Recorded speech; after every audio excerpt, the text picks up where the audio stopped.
కాకినాడ నుంచి ఒక మహిళ పాపం ఎంత దారుణం అండి.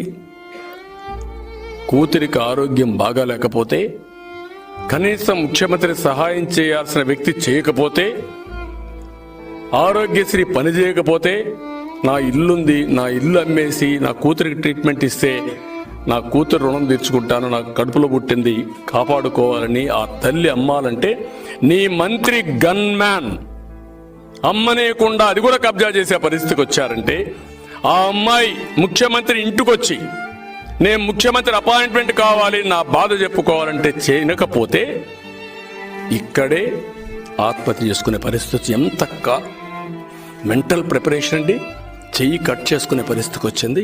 కాకినాడ నుంచి ఒక మహిళ పాపం ఎంత దారుణం అండి. కూతురికి ఆరోగ్యం బాగాలేకపోతే కనీసం ముఖ్యమంత్రి సహాయం చేయాల్సిన వ్యక్తి చేయకపోతే, ఆరోగ్యశ్రీ పని చేయకపోతే, నా ఇల్లుంది, నా ఇల్లు అమ్మేసి నా కూతురికి ట్రీట్మెంట్ ఇస్తే నా కూతురు రుణం తీర్చుకుంటాను, నాకు కడుపులో పుట్టింది కాపాడుకోవాలని ఆ తల్లి అమ్మాలంటే నీ మంత్రి గన్ మ్యాన్ అమ్మనేయకుండా అది కూడా కబ్జా చేసే పరిస్థితికి వచ్చారంటే, ఆ అమ్మాయి ముఖ్యమంత్రి ఇంటికొచ్చి నేను ముఖ్యమంత్రి అపాయింట్మెంట్ కావాలి, నా బాధ చెప్పుకోవాలంటే చేయకపోతే ఇక్కడే ఆత్మహత్య చేసుకునే పరిస్థితి. ఎంత మెంటల్ ప్రిపరేషన్ అండి, చెయ్యి కట్ చేసుకునే పరిస్థితికి వచ్చింది. కాకినాడ నుంచి ఒక మహిళ పాపం ఎంత దారుణం అండి.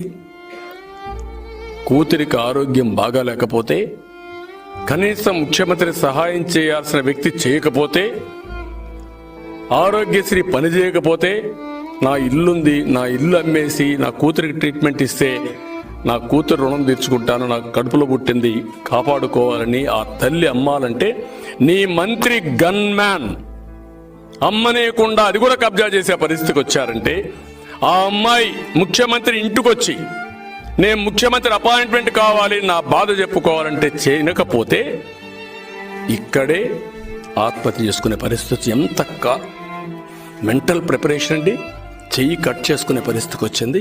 కాకినాడ నుంచి ఒక మహిళ పాపం ఎంత దారుణం అండి. కూతురికి ఆరోగ్యం బాగాలేకపోతే కనీసం ముఖ్యమంత్రి సహాయం చేయాల్సిన వ్యక్తి చేయకపోతే, ఆరోగ్యశ్రీ పని చేయకపోతే, నా ఇల్లుంది, నా ఇల్లు అమ్మేసి నా కూతురికి ట్రీట్మెంట్ ఇస్తే నా కూతురు రుణం తీర్చుకుంటాను, నాకు కడుపులో పుట్టింది కాపాడుకోవాలని ఆ తల్లి అమ్మాలంటే నీ మంత్రి గన్ మ్యాన్ అమ్మనేయకుండా అది కూడా కబ్జా చేసే పరిస్థితికి వచ్చారంటే, ఆ అమ్మాయి ముఖ్యమంత్రి ఇంటికొచ్చి నేను ముఖ్యమంత్రి అపాయింట్మెంట్ కావాలి, నా బాధ చెప్పుకోవాలంటే చేయకపోతే ఇక్కడే ఆత్మహత్య చేసుకునే పరిస్థితి. ఎంత మెంటల్ ప్రిపరేషన్ అండి, చెయ్యి కట్ చేసుకునే పరిస్థితికి వచ్చింది.